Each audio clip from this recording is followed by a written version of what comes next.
الصدیق، سچائی پر ڈٹ جانے والا، سچائی کی تصدیق کرنے والا۔ جب سچ اس شخص کو پہنچ جائے تو یہ سچ کو سچ ماننے والا اور سچ کو سچ دکھانے والا۔ اللہم اعز الاسلام باحب الرجلین الیک، اے اللہ اسلام کو تقویت پہنچا، اسلام کو عزت پہنچا۔ یہ وہ آدمی ہے جس نے اللہ کے نبی کے ساتھ بہت وقت گزارا ہے، ان کی نس نس سے واقف ہیں، ان کی شخصیت سے واقف ہیں۔ یہ وہ بندہ ہے جو ان کو سب سے زیادہ جانتا ہے کہ اللہ آپ کو کبھی نقصان نہیں پہنچائیں گے، یہ ہو ہی نہیں سکتا۔ کلا واللہ لا یخزیک اللہ ابدا، کبھی بھی آپ کو نقصان نہیں پہنچائیں گے اللہ۔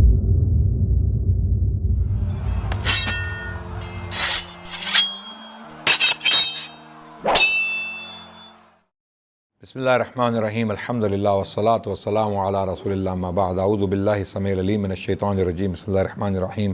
سبحان الذی اسری بعبدہ لیلا من المسجد الحرام الی المسجد الاقصی الذی بارکنا حولہ لنریہ من آیاتنا انہ هو السمیع البصیر۔ وقال رسول اللہ صلی اللہ علیہ وسلم لا یؤمن احدکم حتی اکون احب الیہ من والدہ وولدہ والناس اجمعین۔ ناظرین، تاریخ اسلام کے سلسلے کی ایک اور کڑی آپ کے سامنے پیش کرنے جا رہے ہیں۔ ہم سیرت النبی کے کچھ حالات سے گزر رہے تھے، ان کے بارے میں ذکر کر رہے تھے، اور پچھلی قسط میں الاسراء والمعراج کا واقعہ بیان کیا جا رہا تھا اور اس کی تفصیلات میں آپ کے سامنے پیش کر رہا تھا۔ اس قسط میں اس واقعے کو آگے لے کر چلتے ہیں انشاءاللہ۔ جب الاسراء والمعراج کا واقعہ ہوا تو اللہ کے نبی صلی اللہ علیہ وسلم کو بہت ساری نشانیاں دکھائی گئیں، جس طرح کہ سورۃ الاسراء کی یہ آیت، پہلی آیت جس میں اللہ نے اس طرف اشارہ کیا کہ اللہ اپنے غلام کو، اپنے عبد کو ایک ہی رات میں مسجد الحرام سے مسجد الاقصیٰ کی سیر کروائی اللہ نے، وہ اس لیے کہ لنریہ من آیاتنا، کہ ان کو اپنی نشانیاں دکھا دی جائے۔ اس بات کا میں ذکر کر چکا ہوں پچھلی قسطوں میں کہ یہ نشانیاں اس لیے دکھائی جا رہی ہیں اس دور میں جب یہ واقعہ ہوا کہ نبی کو اطمینان بخشا جائے، ان کے دل کو سکون ملے، کیونکہ وہ بہت سارے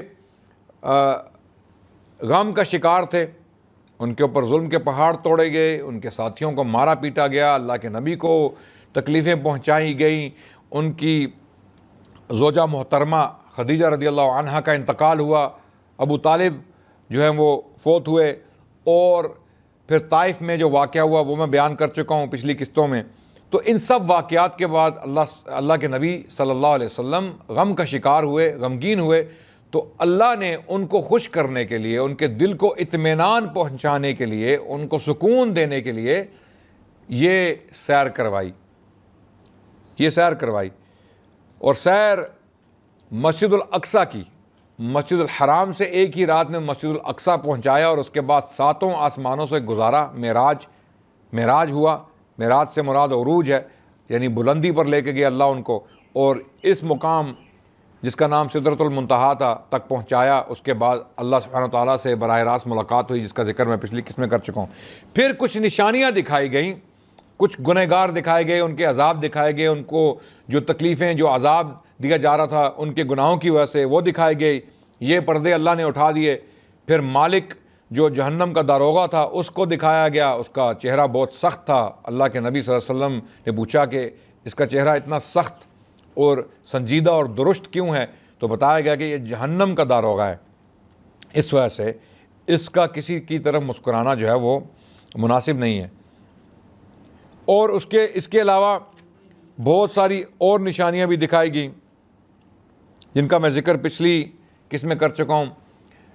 4 جنت کی نہریں یا دریا دکھائے گئے اللہ کے نبی کو، 2 ظاہری اور 2 باطنی۔ باطنی سے مراد جو ہمیں نظر نہیں آتے، اور جو 2 دریا ہمیں نظر آتے ہیں وہ ہیں فرات یا فرات اور دریائے نیل۔ فرات کا دریا جو ہے وہ عراق میں ہے، اور دریائے نیل جو ہے وہ مصر میں ہے۔ تو یہ دریا جو دکھائے گئے وہ اس لیے دکھائے گئے کہ یہ ظاہر ہو جائے اللہ کے نبی پر کہ یہ 2 دریا دنیا میں جو ہے وہ جنت کا سماں پیدا کریں گے، ان سے لوگ فائدہ اٹھائیں گے، اور انہی 2 دریاؤں کے درمیان آپ کی حکومت قائم ہوگی، آپ کے ماننے والے ہوں گے، اس سے اوپر بھی ہوں گے، اس سے آگے بھی ہوں گے، لیکن یہ 2 دریا اللہ سبحانہ وتعالیٰ نے ظاہری طور پر اللہ کے نبی کو زمین پر دکھائے، اور یہ جنت کے دریا کہنا اس سے مراد یہ نہیں ہے کہ ان کی سورس جنت ہے یا یہ جنت سے دریا نکل رہے ہیں، جنت سے دریا نکل کر وہاں سے شروع ہو کر زمین پر آ رہے ہیں، اس کا مقصد نہیں تھا جنت کا یا جنت کے دریا کہنے کا مقصد ان کو یہ تھا یہ بتایا جائے کہ یہ وہی کام کریں گے دنیا میں جو جنت میں ہے، یعنی سرسبز و شاداب وادیاں جو ہیں وہ بنائیں گے، یہ دریا اپنے پانی کو مہیا کر کے اپنے پانی کو، یعنی جب لوگ اس پانی کو استعمال کریں گے تو وہ اس سے فائدہ اٹھائیں گے، اس سے کھیتیاں ہوں گی، اس سے خوراک آئے گی، اس سے سرسبز علاقے بنیں گے اور سبزہ زار بنیں گے۔ تو یہی مطلب تھا ان کو جنت کے دریا کہنے کا ظاہری طور پر۔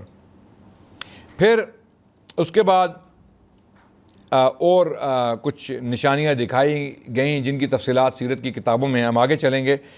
جب اللہ کے نبی کو واپس لایا جا رہا تھا مکے کی طرف، الاسراء والمعراج کے واقعے کے بعد، اس تجربے کے بعد واپسی پر اللہ کے نبی صلی اللہ علیہ وسلم کو قریش کا ایک قافلہ دکھایا گیا، اور اس قافلے میں یہ بھی دکھایا گیا کہ ایک اونٹ بے دک کر قافلے سے ہٹ گیا اور گمشدہ ہو گیا، اور پھر اللہ کے نبی صلی اللہ علیہ وسلم کو اتارا گیا اور اللہ کے نبی نے اس قافلے کے برتن سے پانی بھی پیا اور دوبارہ مکے پہنچایا گیا۔ جب صبح مکے میں اعلان ہوا، اللہ کے نبی نے اعلان کیا کہ مجھے الاسراء والمعراج کا معجزہ عطا کیا گیا اور یہ واقعہ ہوا، تو مکے کے کفار قریش نے بہت شور ڈالا، اس واقعے کو بہت پھیلانے کی کوشش کی، پروپیگنڈا کیا اللہ کے نبی کے خلاف کہ یہ نبی تو سچا ہو ہی نہیں سکتا، یہ کس طرح ممکن ہے کہ ایک رات میں مکے سے ان کو یروشلم پہنچایا گیا اور یروشلم سے پھر 7 آسمانوں کی سیر بھی کروائی گئی، اور یہ سارے واقعے جو انہوں نے بیان کیے یہ سب کچھ ایک رات میں کیسے ہو گیا؟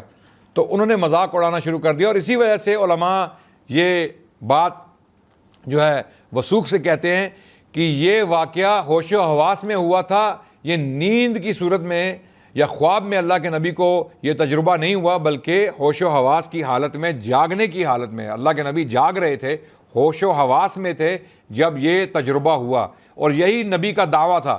اسی وجہ سے اتنا تنازعہ کھڑا ہوا اور اتنی کنٹروورسی کریٹ ہوئی مکے میں کہ لوگ ہل کر رہ گئے، اور یہاں تک کہ مکے کے لوگ بھاگتے ہوئے کچھ لوگ ابو بکر کے پاس گئے اور حضرت ابو بکر رضی اللہ عنہ کو کہا کہ آپ کو معلوم ہے کہ آپ کا رفیق، آپ کا دوست کیا کہہ رہا ہے؟ محمد صلی اللہ علیہ وسلم کی طرف اشارہ تھا کہ وہ کیا کہہ رہے ہیں۔ حضرت ابو بکر نے پوچھا کیا فرما رہے ہیں؟ تو انہیں بتایا گیا کہ آپ کے دوست، آپ کے رفیق یہ فرما رہے ہیں کہ ایک رات میں انہیں مکے سے یروشلم پہنچایا گیا اور پھر وہاں سے انہیں 7 آسمانوں کی سیر کرائی گئی اور پھر وہ واپس بھی آ گئے اسی رات میں۔ یعنی اتنا طویل سفر کر کے، اتنا بڑا رستہ طے کر کے ایک رات میں واپس آ گئے مکے میں۔ تو حضرت ابو بکر نے پوچھا کیا محمد صلی اللہ علیہ وسلم نے واقعی یہ بات کہی ہے؟ یہ تو بہت انکریڈیبل بات ہے۔ تو انہیں بتایا گیا کہ بالکل آپ کے دوست محمد صلی اللہ علیہ وسلم یہی بات کہہ رہے ہیں۔ تو پھر حضرت ابو بکر رضی اللہ عنہ نے کہا کہ پھر محمد نے سچ بولا صلی اللہ علیہ وسلم۔ انہوں نے ایک منٹ کے لیے بھی، ایک لمحے کے لیے بھی اللہ کے نبی کی ذات پر شک نہیں کیا۔ انہوں نے یہ نہیں کہا کہ مجھے تحقیق کر لینے دیجئے، مجھے پوچھ لینے دیجئے، مجھے محمد سے صلی اللہ علیہ وسلم سے بات کر لینی۔ انہوں نے کہا اگر محمد نے یہ بات کی ہے، اگر ان کے منہ مبارک سے یہ بات نکلی ہے تو یہ سچ ہے۔ اسی لیے حضرت ابو بکر رضی اللہ عنہ کو الصدیق کا ٹائٹل دیا گیا کہ سچائی پر ڈٹ جانے والا، سچائی کی تصدیق کرنے والا۔ جب سچ اس شخص کو پہنچ جائے تو یہ سچ کو سچ ماننے والا اور سچ کو سچ دکھانے والا شخص الصدیق۔ جس طرح حضرت عمر کا ٹائٹل الفاروق رکھا گیا کہ حق اور باطل میں فرق کرنے والا، حق اور باطل کو جو ہے سیپریٹ کرنے والا، الفرقان، الفاروق، یعنی جس کی وجہ سے مسلمانوں کی حیثیت، ان کے حالات تبدیل ہو گئے، فرق پڑ گیا، واضح فرق پڑ گیا، ایک شخص کے مسلمان ہونے کے بعد واضح فرق پڑ گیا سچویشن میں۔ جو مسلمان چھپ کر نمازیں پڑھتے تھے گھاٹیوں میں، گھروں میں، پردے کے پیچھے، ایک شخص کے مسلمان ہونے کے بعد فرق پڑ گیا، اتنا فرق پڑ گیا کہ اب وہ کھلے عام ببانگ دہل نمازیں پڑھ رہے ہیں، تکبیریں کہہ رہے ہیں۔ اور اسی وجہ سے اللہ کے نبی نے دعا کی تھی، اللہم اعز الاسلام باحب الرجلین الیک، اے اللہ اسلام کو تقویت پہنچا، اسلام کو عزت پہنچا، اسلام کو عزت دے ان دو اشخاص میں سے ایک کو مسلمان کر کے جو تجھے زیادہ عزیز ہو، جو تجھے زیادہ پسند ہو۔ اے اللہ، یا تو عمرو بن ہشام ابو جہل یا عمر بن خطاب، اللہ نے عمر کو چن لیا۔ اسی طرح ابو بکر رضی اللہ عنہ، ان کا ٹائٹل، ان کا لقب، ان کا خطاب پڑا الصدیق اس واقعے کی وجہ سے۔ الاسراء والمعراج، جس واقعے نے بہت سارے لوگوں کو ہلاک کر رکھ دیا، کمزور ایمان والے لوگ بھی تھے مکے میں، جب انہیں یہ واقعہ سنایا گیا، اور یہ مسلمانوں کے لیے ایک امتحان تھا اللہ کے نبی کی سچائی کو، ان کی نبوت کو ماننا صحیح معنوں میں، کہ کوئی مافوق الفطرت واقعہ جب تمہارے سامنے وہ بیان کریں جو فطری قوانین سے ہٹ کے ہو، جو بات سمجھ میں نہ آئے، کہ ایک رات میں یروشلم، اس کے بعد 7 آسمانوں کی سیر، اور پھر واپس اپنے گھر واپس ایک ہی رات میں، تو پھر سمعنا و اطعنا کا امتحان ہے۔ پھر آپ نے یہ دیکھنا ہے کہ کیا آپ واقعی اس نبی پر ایمان لائیں۔ اور ابو بکر نے ثابت قدمی کا ثبوت دیا، انہوں نے کہا اگر محمد کے منہ سے یہ بات نکلی ہے صلی اللہ علیہ وسلم، پھر وہ جھوٹے نہیں ہیں، محمد جھوٹ نہیں بولتے۔ اور یہ بچپن کے دوست ہیں، یہ وہ آدمی ہے جس نے اللہ کے نبی کے ساتھ بہت وقت گزارا ہے، ان کی نس نس سے واقف ہیں، ان کی شخصیت سے واقف ہیں۔ یہ وہ بندہ ہے جو ان کو سب سے زیادہ جانتا ہے۔ سب سے پہلے اسلام لانے والا شخص اسلام میں کون؟ اللہ کے نبی کی اپنی زوجہ محترمہ خدیجہ، سب سے پہلی مسلمان۔ جب آپ کی بیوی آپ کی بات کو مان لے نا، اور آپ کی بیوی آپ کے کردار کی گواہی دے دے کہ یہ بندہ پردے میں، کیونکہ دیکھیں خلوت میں تو آپ اپنی بیوی کے ساتھ ہیں نا، پبلک کے سامنے تو نہیں ہے۔ پبلک کے سامنے تو ہر کوئی بندہ جو ہے وہ ولی اللہ ہے، ہر بندہ وہ اپنے آپ کو ایسے ظاہر کرتا ہے کہ اس سے بڑا نیک، پرہیزگار اور اچھا انسان کوئی بھی نہیں ہے۔ لیکن اصل امتحان آپ کا پردے کے پیچھے ہے، جب آپ اپنے کمرے میں بند ہیں اپنی بیوی کے ساتھ، اپنی زوجہ کے ساتھ، وہ آپ کی حقیقت کو دیکھتی ہے کہ آپ کون ہیں، آپ کا کردار کیسا ہے، آپ ایک اچھے انسان ہیں یا برے انسان ہیں۔ شی از اویئر۔ تو حضرت خدیجہ سب سے پہلے اسلام قبول کرنے والی خاتون، اس کی وجہ ان کو اپنے شوہر کے کردار میں کوئی شک نہیں تھا، انہیں معلوم تھا کہ یہ سچا انسان ہے، نیک انسان ہے۔ اس کی گواہی اس حدیث میں ملتی ہے جب غار حرا کے واقعے کے بعد اللہ کے نبی خدیجہ کے پاس بھاگتے ہوئے تشریف لائے اور کہا زملونی زملونی لقد خشیت علی نفسی، کہ مجھے ڈھانپ لو، مجھے ڈھانپ لو، مجھے اپنی زندگی کا خوف ہے، اپنی زندگی کے بارے میں خطرہ لاحق ہے۔ تو حضرت خدیجہ نے انہیں کہا، کیا کہا کہ تم ہو ہی نعوذ باللہ ثم نعوذ باللہ اس قابل، تمہارے ساتھ یہی ہونا چاہیے، تمہارا کوئی کام ٹھیک نہیں ہے؟ نہیں، حضرت خدیجہ نے اس کے برعکس اپنے شوہر کو کہا واللہ کلا واللہ لا یخزیک اللہ ابدا، کہ اللہ آپ کو کبھی نقصان نہیں پہنچائیں گے، یہ ہو ہی نہیں سکتا، کلا واللہ لا یخزیک اللہ ابدا، کبھی بھی آپ کو نقصان نہیں پہنچائیں گے اللہ۔ کیوں؟ انک لتصل الرحم وتکسب المعدوم وتقری الضیف وتعین علی نوائب الحق، کہ آپ ایک اچھے انسان ہیں، آپ حق کی پیروی کرنے والے ہیں، حق کو تقویت پہنچانے والے ہیں، آپ مہمانوں کی تکریم کرنے والے ہیں، آپ کمزوروں کی مدد کرنے والے ہیں، آپ کے ساتھ نہیں ہو سکتا کچھ بھی برا۔ تو اسی طرح ابو بکر نے، جو ان کو اچھی طرح جانتے تھے، ان کے سچ اور سچائی کی گواہی دی۔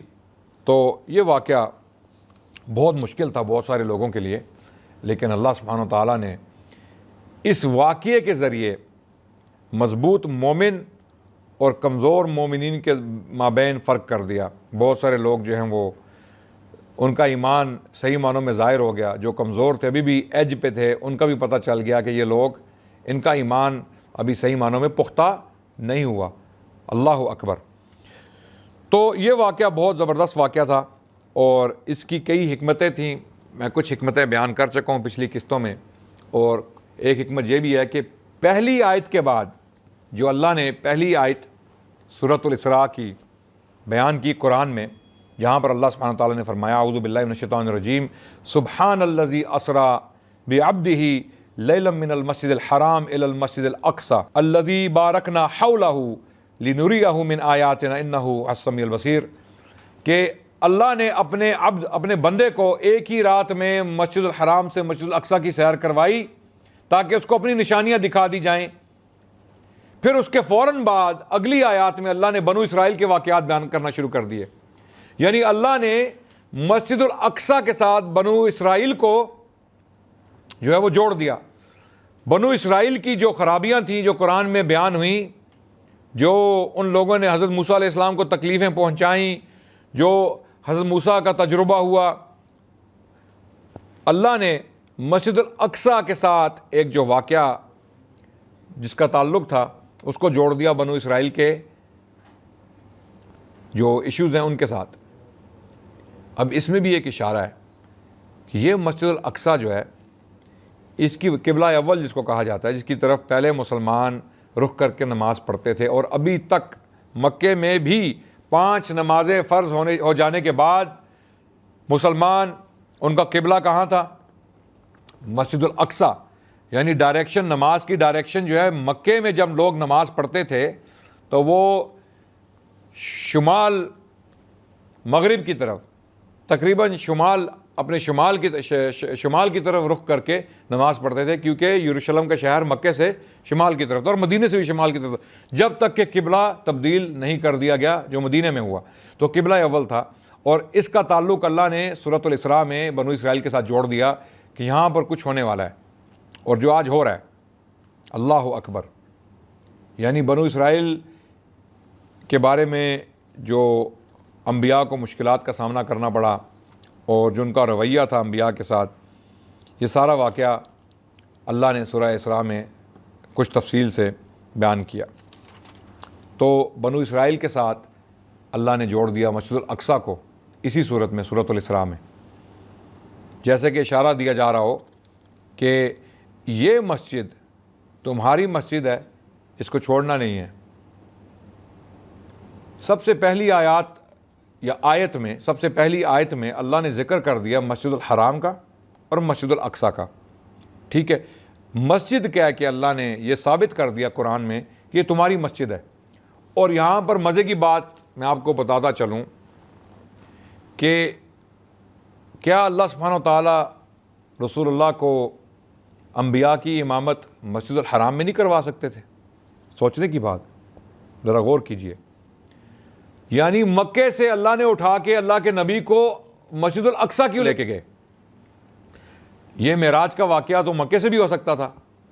حضرت جبرائیل علیہ السلام اللہ کے نبی کو مکے سے اٹھا کر براق پر بٹھا کر 7 آسمانوں کی سیر کروا سکتے تھے، لیکن خصوصاً مکے سے مسجد الاقصی لے جایا گیا، وہاں پر انبیاء کی امامت کروائی کہ جو تمام کے تمام انبیاء اس علاقے کے ہیں، جو یہاں پر آئے ہیں، آپ ان کے امام ہیں، امام الانبیاء۔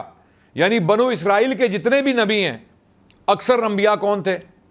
اکثر نبی کس قوم میں آئے، کس قوم کی طرف بھیجے گئے؟ اکثر بنو اسرائیل کی طرف۔ تو بنو اسرائیل کے انبیاء جو ہیں وہ کس علاقے میں آئے؟ وہ فلسطین کے علاقے میں آئے، اکثر ان کی اکثریت، کچھ مصر میں، کچھ فلسطین میں۔ تو اسی لیے یہ بات ثابت کرنے کے لیے، مسلمانوں کو یہ بات سکھا دینے کے لیے کہ اسلام میں تمہاری 3 مسجدیں ہیں جو مقدس ہیں، جن کی طرف تم نے زیارت کرنی ہے، جن کو چھوڑنا نہیں ہے، یہ تمہاری مساجد ہیں۔ نمبر 1 مسجد الحرام، جہاں 1 لاکھ نمازوں کا ثواب ہے۔ اگر آپ ایک نماز پڑھیں گے مسجد الحرام میں تو وہ 1 لاکھ نمازوں کے برابر ہے۔ نمبر 2 مسجد النبوی مدینہ میں، جہاں پر 1000 نمازوں کا ثواب ہے۔